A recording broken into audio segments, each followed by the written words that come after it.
13 News Now continues to bring you coverage of local races for the General Assembly until Election Day. Tonight, we're previewing the House District 87 race with Democratic incumbent Delegate Jeoin Ward facing Republican candidate John Chapman to represent parts of Hampton. And Ann Sprocco spoke with both candidates to learn about what you need to know before heading to the polls.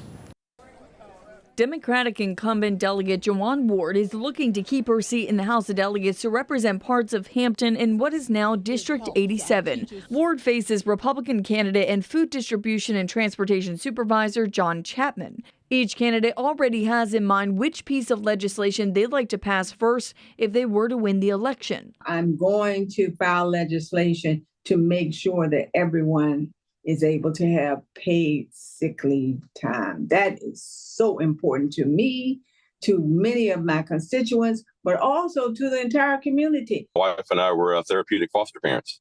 And as we kind of see that, I think the system needs a lot of overhaul as far as like really the way that we go into these homes with the children that are at risk. And I think we need additional training. With all seats up in the General Assembly, top key issues are still at stake, including abortion rights and the governor's proposed 15-week ban. I believe a 15-week is a good compromise to be able to protect the children and the life that is in the womb.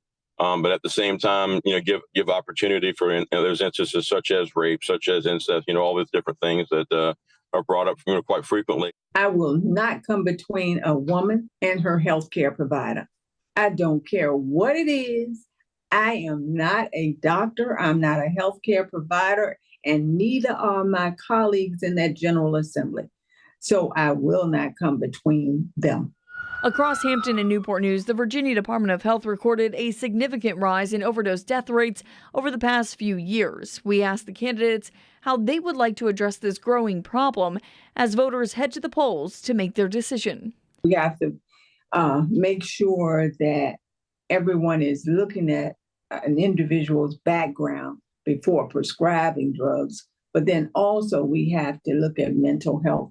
That's a big problem, a major problem, one that sometimes we don't think about. I think that the individuals that are responsible for them being introduced into our neighborhoods should be held responsible. So not only, if someone's, distributing, they should not only be, charged with that, but if there's a death as a result of their influence and providing of these dangerous materials, I think that they should be held accountable as well. I'm Ann Sprocco for 13 News Now.